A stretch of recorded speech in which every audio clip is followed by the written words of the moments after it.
CM Revanth Reddy అధ్యక్షతన మంత్రివర్గ సమావేశం సాగుతోంది. హైదరాబాద్ మెట్రోను పూర్తిగా స్వాధీనం చేసుకోవాలని కేబినెట్ నిర్ణయించింది. మరిన్ని వివరాలు మా ప్రతినిధి నగేష్ ప్రత్యక్ష ప్రసారం ద్వారా అందిస్తారు.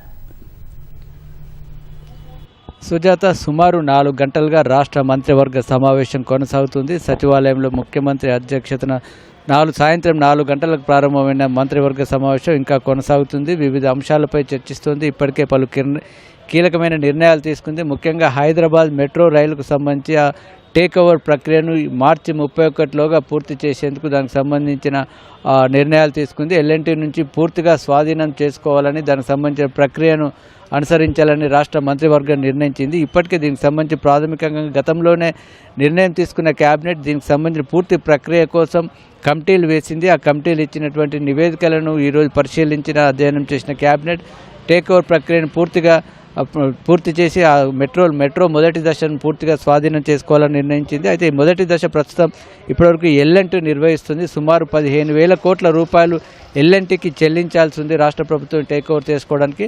అయితే రెండో దశ కూడా నిర్మించాలని నిర్ణయించినప్పుడు కేంద్ర రాష్ట్ర ప్రభుత్వాలు కలిసి ఇప్పుడు రెండో దశను కూడా నిర్మించబోతున్నాయి. అయితే మొదటి దశ ఎల్ఎన్టీ ఉంది కాబట్టి రెండో దశ రాష్ట్ర ప్రభుత్వం చేస్తున్నట్లయితే సమన్వయం కుదరదు. కాబట్టి అయితే ఎల్ఎన్టీ చేయాలి, లేదా రాష్ట్ర ప్రభుత్వం పూర్తిగా చేసినట్లయితేనే తాము రెండో దశకు అనుమతి ఇవ్వడంతో పాటు తమ భాగస్వామ్యం ఉంటుందని కేంద్రం గతంలోనే స్పష్టం చేసిన నేపథ్యంలో అయితే ఎల్ఎన్టీ రెండో దశకు చేపట్టడానికి అంగీకరించలేదు.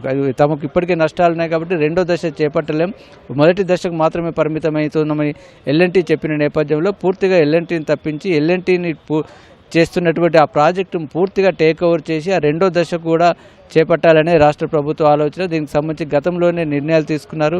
అదే దానికి సంబంధించి సాంకేతిక పరమైన అంశాలు, లీగల్ సంబంధించిన అంశాలు, అదేవిధంగా సుమారు 15,000 కోట్ల రూపాయలు ఎల్ఎన్టీకి చెల్లించాల్సి ఉంటుంది కాబట్టి దాన్ని ఎన్ని విడతల్లో చెల్లించాలి, దానికి సంబంధించి రుణాలు ఎక్కడి నుంచి తీసుకోవచ్చు, ఈ అంశాలన్నింటినీ అధ్యయనం చేయడం కోసం సిఎస్ అధ్యక్షతన రాష్ట్ర ప్రభుత్వం గతంలో కమిటీని వేసింది. ఐడిబిఐని ఆర్థికంగా అదేవిధంగా లీగల్ సంబంధించిన అంశాలకు సలహాదారునిగా పెట్టారు. అయితే ఢిల్లీ మెట్రోను సాంకేతిక సలహాదారులను కూడా నియమించి వారందరినీ చర్చించిన తర్వాత నిర్ణయాలు తీసుకున్నారు. ఆ కమిటీ ఇచ్చిన నివేదికలన్నీ కూడా పరిశీలించి పూర్తి స్థాయిలో టేక్ ఓవర్ చేయాలని ఈరోజు కేబినెట్ నిర్ణయం తీసుకుంది. అదేవిధంగా జనగణనకు సంబంధించి కూడా రాష్ట్రంలో అన్ని ఏర్పాట్లు చేయాలని నిర్ణయం తీసుకున్నారు. మే 11 నుంచి జూన్ 9 వరకు మొదటి విడతలో హౌస్ లిస్టింగ్ చేయబోతుంది రాష్ట్ర ప్రభుత్వం. పూర్తిగా డిజిటల్ పద్ధతిన చేపట్టబోయి దీనికోసం రాష్ట్ర ప్రభుత్వం నుంచి సుమారు 80,000 మంది సిబ్బందిని నియమించబోతున్నారు.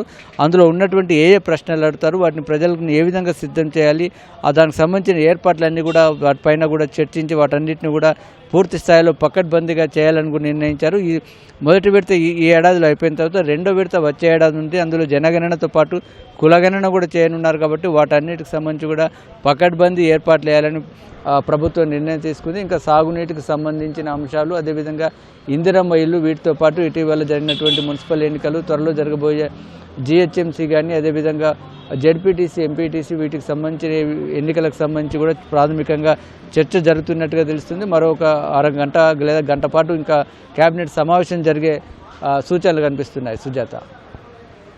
నగేష్.